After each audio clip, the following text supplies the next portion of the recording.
Hi hello friends, అందరూ ఎలా ఉన్నారు? బాగున్నారా? మేమైతే ఈరోజైతే చేపలైతే తీసుకున్నామండి. ఇక ఇది వచ్చేసి అయితే మా పెద్దమ్మ వాళ్ళ ఇంట్లో ఇక ఆ రోజైతే చేపల కూర అయితే చేసుకుందాం అనేసి ఇక అప్పుడే ఇంటి దగ్గరకైతే వచ్చేసాయి. చేపలు చాలా ఫ్రెష్గా ఉన్నాయి. ఇవైతే తీసుకొని ఇక వీటిని అయితే క్లీనింగ్ అయితే చేస్తున్నారు మా మమ్మీ అలాగే మా పెద్దమ్మ ఇద్దరు కలిసి అయితే క్లీనింగ్ చేస్తున్నారండి. ఇలా చూడండి, ఫస్ట్ అయితే దాని పైన పొరుసు అంతా తీసేయాలి కాబట్టి దాన్ని అయితే బండ లేదు కాబట్టి ఇక మనం కూరగాయలు పొట్టు తీసుకునేది అయితే ఉంటుంది కదండి, కట్టరు, దాంతో అయితే తీసేస్తున్నాము. ఒకవేళ మీరు కూడా ఈ విషయం తెలియకపోతే మాత్రం ఒకసారి అయితే చూడండి. ఇలా చూడండి, మొత్తం ఆ కూరగాయలు కట్ చేసే పొట్టు గీరే దాంతో అయితే మొత్తం దానిపైన చేప పైన పొట్టు మొత్తం గీరేశారు. ఆ తర్వాత ఇక కత్తిపీటతో అయితే మొత్తం ఈ తోకలు ఇవన్నీ కూడా కట్ చేసుకొని ఆ తర్వాత ఇక మనకి ఏ సైజ్ అయితే కావాలో ఆ సైజ్ అయితే ఇలా ఫిష్ అయితే కట్ చేస్తున్నారు చూడండి.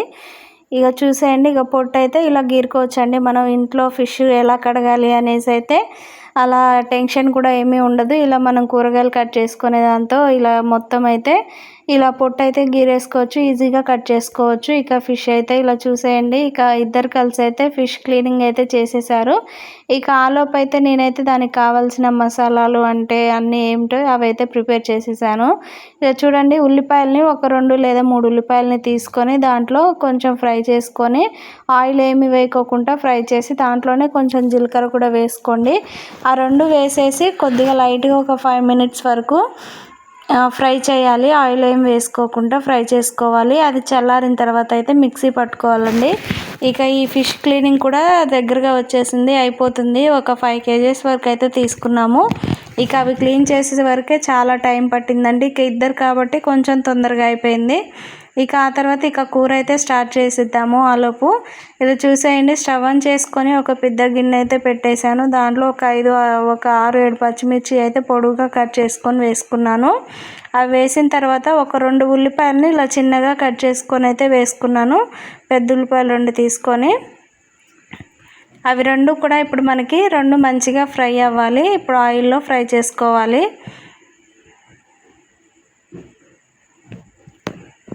ఇలా చూడండి, మనకి చేపల కర్రీ చేయడం అనేసి అంటే చాలా కష్టం అనుకుంటారు. మనం ఒక్కసారి ట్రై చేస్తే మాత్రం చాలా ఈజీగా వచ్చేస్తుందండి.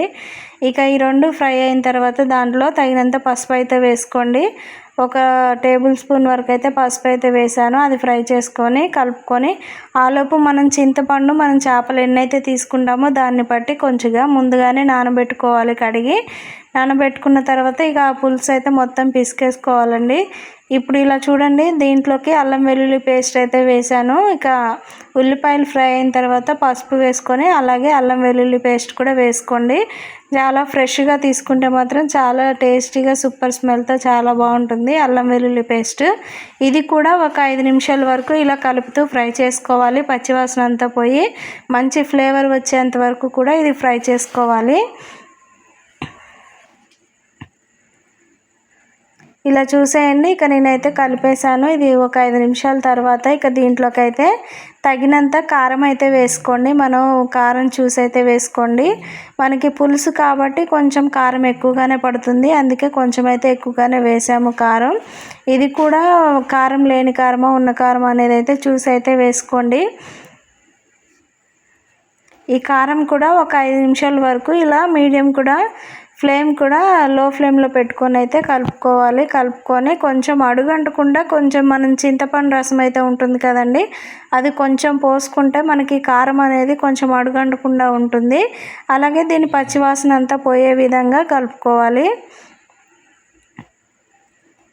ఆ తర్వాత ఇక మన ఫిష్ ముక్కలు అయితే ఉంటాయి కదండి, ఇవన్నీ కూడా వేసేసుకోవాలి. ఇలా చూడండి, చాలా తెల్లగా వచ్చాయి, మంచి శుభ్రంగా కడిగేసుకున్నాము. మనకి ఇవి వాసన రాకుండా ఉండడానికి నిమ్మకాయ లేదా పెరుగు ఉప్పు అయితే వేసుకొని అయితే ఈ 3 వేసుకొని మనం ఆ రసం అంతా వేసుకొని చేపలలో మనం కడుక్కుంటే చాలా తెల్లగా వస్తాయి. మనకి నీచు వాసన అనేది కూడా రాదండి చేపలు.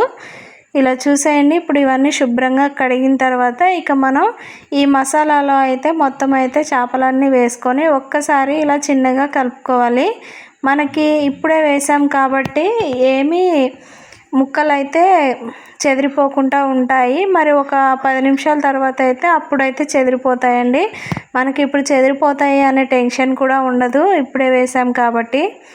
ఆ తర్వాత ఇప్పుడు మనం ముందుగానే చింతపండు రసం అయితే ఇలా పిండేసుకున్నాం కాబట్టి ఈ రసాన్ని కూడా మొత్తం ఇప్పుడు మనకి తగినంత ఎంతైతే పులుపు తింటామో అంత చూసి అయితే వేసుకోండి. ఇప్పుడు పులుసు అయితే పోసుకున్నాం కాబట్టి దానిలోకి తగినంత వాటర్ అయితే పోసుకోండి. మనకి కొంచెం చిక్కగా కావాలి అనుకుంటే మాత్రం కొంచెం వాటర్ తక్కువగా పోసుకోండి. ఆ తర్వాత మనకి టేస్ట్కి సరిపడా సాల్ట్ అయితే వేసుకొని ఒక్కసారిగా మొత్తం కలిపేసుకోవాలి. చిన్నగా మొత్తం కలిపేసుకొని ఇక మనం మూత పెట్టుకొని అయితే ఉడికించుకోవాలి. ఇలా మీరు ఎప్పుడూ చేయని వాళ్ళైతే ఒక్కసారి ఇలా ట్రై చేయండి. పులుసు మాత్రం చాలా బాగుంటుంది, చాలా టేస్టీగా ఉంటుంది. కొంతమంది ఏమో ఇంకా చాలా వెరైటీగా కూడా చేసుకోవచ్చండి. ఇంకా టమాటా గ్రేవీ లాగా వేసుకొని మిక్సీ పట్టుకొని ఇలా చాలా రకాలుగా చేసుకోవచ్చు. టేస్ట్ కూడా చాలా బాగుంటుంది. ఒక్కో రకంగా ఉంటుంది, ఒక్కో టేస్ట్ ఒక్కో రకంగా ఉంటుంది. ఈ టేస్ట్ కూడా చాలా బాగుంటుంది. నచ్చిన వాళ్ళైతే మాత్రం కంపల్సరీ ఒకసారి ట్రై చేయండి. చాలా అంటే చాలా బాగుంటుంది. ఇక మూత పెట్టుకొని అయితే ఉడికించుకున్నాము. ఇదైతే మరుగుతున్నప్పుడు నేను మీకు ఇందాక చూపించాను కదండి, ఉల్లిపాయలు జీలకర్ర వేసుకొని ఫ్రై చేసుకొని ఇదైతే మిక్సీ పట్టుకున్నాను. ఇది మొత్తం కూడా ఇప్పుడు ఈ పులుసులో అయితే వేసుకోవాలి. దీంట్లో మీకు ఇష్టం ఉంటే కొంచెం వాము కూడా వేసుకొని ఆ జీలకర్ర వేసేటప్పుడే వాము కూడా వేసుకొని ఫ్రై చేసుకోవచ్చు. టేస్ట్ మాత్రం సూపర్గా ఉంటుంది. వాము అందరు ఇష్టపడరు అనేసి అయితే వేయలేదు. ఇప్పుడు ఈ పేస్ట్ వేసుకున్నప్పుడు ఇంకా చేపల పులుసు అయితే అసలైన టేస్ట్ అయితే వస్తుందండి. ఇలా చూడండి. ఇప్పుడు అదైతే వేసుకున్న తర్వాత ఇంకా ఒక 10 నిమిషాలు అయితే ఉడికించాము. మీడియం ఫ్లేమ్లో పెట్టుకొని అయితే ఉడికించుకోండి. ఇది కూడా ఇలా చూడండి, పులుసు కూడా దగ్గర పడింది కదా. ఇక మనకి టేస్ట్ కూడా చూసుకోండి. ఇక ఆ తర్వాత ఇప్పుడైతే మనకి ఇంట్లో మసాలా అయితే ఉంటుంది కదండి, ఆ మసాలా కూడా కొంచెం వేసాను. అలాగే లాస్ట్ ఫైనల్గా కొత్తిమీర కూడా వేసుకొని ఇక స్టవ్ ఆఫ్ చేసుకోవడమే. ఇక చేపల పులుసు అయితే టేస్ట్ అయితే సూపర్గా ఉంటుందండి. మనకైతే పులుసు కూడా కొంచెం చిక్కగా అయింది, అలాగే ముక్క కూడా మంచిగా ఉడికింది. టేస్ట్ మాత్రం సూపర్గా ఉంటుందండి. ఇలా కొంచెం చల్లారిన తర్వాత అయితే వేసుకొని తినండి. చల్లగా ఉన్న